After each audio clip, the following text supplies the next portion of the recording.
আল্লাহ রাব্বুল আলামিন আমাদের ইবাদতের জন্য, তার অনুমতি করার জন্য, তার হুকুম আহকামগুলো মানার জন্য এই পৃথিবীতে পাঠিয়েছেন।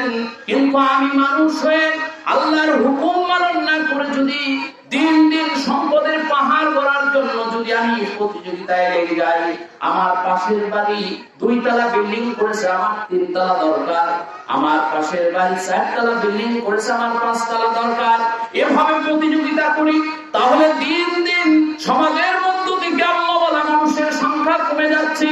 এই জন্য আল্লাহ তাআলা বলেছেন, আল্লাকুমুত তাকাতুর, তোমাদের এই প্রাচুর্যের প্রতিযোগিতা, তোমাদের ধন সম্পদের লিপ্সা তোমাদেরকে এতটা ধ্বংসের পথে নিয়ে গেছে যে তোমরা কবরে পৌঁছাইয়া যাবা, তবু তোমাদের এই প্রাচুর্যের প্রতিযোগিতা তোমাদের থেকে লিপ্সা চলে যাবে না, ধন সম্পদের আশা আকাঙ্ক্ষা কমবে না। ধন সম্পদ থাকাটা পাপ না, ধন সম্পদ থাকাটা আপনার আমার জন্য ক্ষতির কারণ না, ক্ষতির কারণ হলো আল্লাহর বিমুখ হওয়া। কি হয়, একজন অনেক অর্থ সম্পদের মালিক, অনেক টাকা পয়সার মালিক, সে যদি 5 ওয়াক্ত নামাজ পড়ে, আর সে যদি এই টাকা পয়সা গুলো হালাল পথে উপার্জিত, হালাল পথে উপার্জন করে, তার জন্য কিন্তু এই ধন সম্পদ তার জন্য ক্ষতির কারণ না, আল্লাহ বিমুখতা না।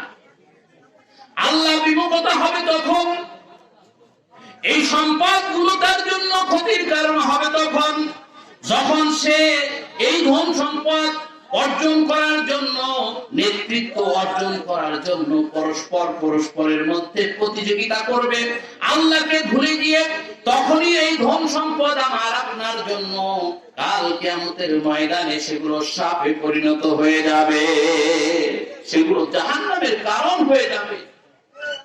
এমনকি কবরে পৌঁছা পর্যন্ত আমাদের মধ্যে সেই প্রতিযোগিতার লিপ্সা থেকেই যাবে। আল্লাহর রাসূল সাল্লাল্লাহু আলাইহি ওয়াসাল্লাম এই সূরাতুত তাকাসুর একদিন আলোচনা করতেছিলেন। আলোচনা করার সময় তিনি এই সূরাতুত তাকাসুরের তাফসীর বর্ণনা করেন। এই তাফসীরটা এক সাহাবী বর্ণনা করেছেন। রাসূল সাল্লাল্লাহু আলাইহি ওয়াসাল্লাম আলহাকুমুত তাকাসুর এই সূরাটা তেলাওয়াত করছে সাহাবায়ে কেরামদের নিয়ে। এই যে আমরা তাফসীর শুনতেছি, কি তাফসীর শুনতেছি?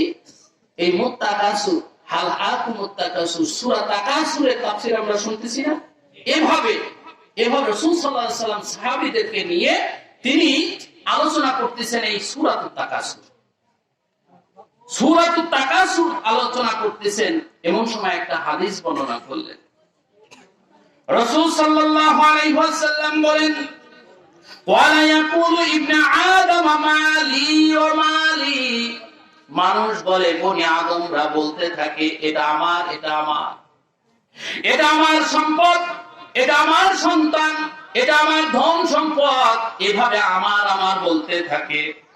ওয়ালা হাল্লাকা ইয়া ইবনে আদম মালিকা, রাসূল সাল্লাল্লাহু আলাইহি ওয়াসাল্লাম বলেন, ওই বনি আদমের কি হলো যে তার জন্য কি সে কি বলে? রাসূল সাল্লাল্লাহু আলাইহি ওয়াসাল্লাম বলেন, ইল্লা মা আকালতা আফাইতা, রাসূল সাল্লাল্লাহু আলাইহি ওয়াসাল্লাম বলেন, ওই জিনিসটাই তো তার যেটা সে খেয়ে শেষ করে দিয়েছে। রাসূল বলেন যে মানুষ বলে, এটা আমার, এটা আমার, এটা আমার মাল, এটা আমার সম্পদ, এভাবে বলে। রাসূল বলেন, আমি তো মনে করি যে মানুষের 3টা জিনিস তার। কয়টা জিনিস? 3টা জিনিস মানুষের। 1 নাম্বার হলো মা আকালতা ফাআফাইতা, যেটা সে খেয়ে শেষ করে দিয়েছে, শেষ পরিণতির মধ্যে খাইছে, খাবার সামনে আছে, ওই খাবারটাও যে আপনার না, এটা রাসূল বলতেছেন আফাইতা। আপনার সামনে খাবার এসেছে, এই খাবারটা আপনি খেয়ে শেষ করতে পারবেন, এর গ্রান্টি আছে নাকি? অনেক মানুষ দেখা যায় যে খাবার বসার পরে 1 গ্লাস পানি খাওয়ার সময় এই বুকে বেঁধে গিয়েছে, আর সে খাবার খাইতে পারে না। রাসূলের ভাষায় বলে ওই খাবারটাও তোমার না, ওই সম্পদটাও তোমার না। ওই খাবার বাড়িতে থাকতে পারে, তোমার অর্জিত হতে পারে, কিন্তু তুমি যেটা খাইতে পাচ্ছ না সেটা তোমার হইলেও সেটা তোমার না। রাসূলের ভাষায় যে জিনিসটা তুমি খেয়ে শেষ করতে পেরেছো সেটাই তোমার। রাসূল সাল্লাল্লাহু আলাইহি ওয়াসাল্লাম এখন বলেন, আল্লাহ বিস্তা, ওই পোশাকটা তোমার যেটা তুমি পোশাক পরিধান করে ছিঁড়ে ফেলেছো, বা তোমার পরিধান করার পরে সেটার প্রয়োজনীয়তা তোমার মিটে গেছে, ওই জিনিসটাই তোমার যেটা তুমি পরিধান করে শেষ করেছো। কয় নাম্বার গেল? 2 নাম্বার।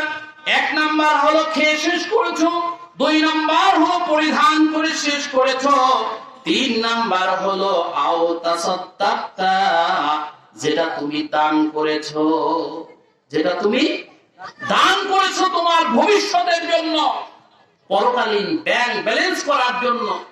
যেটা তুমি করেছো সেটা তোমার। কিন্তু আমরা বলি এটা আমার, এটা আমার, এটা সব আমার। এই আমার এই কাজটা রাসূলের কাছে খুবই বিরক্তকর লেগেছে। এই আল হাকুমুত তাকাসুরের তাফসীর করতে গিয়ে রাসূল সাল্লাল্লাহু আলাইহি সাল্লামের যদি পূর্ণ অনুসারী আমরা হই, উম্মতে মুহাম্মাদি দাবি করি, অবশ্যই দুনিয়ার জন্য আমরা কষ্ট করব, অর্থ সম্পদ কামাই করব, কিন্তু আমার বলে আমার যে ব্যক্তিগত পুঁজিটা, পরকালীন যে পুঁজিটা, এটা নষ্ট করা যাবে না। কি বলেন, ঠিক কিনা?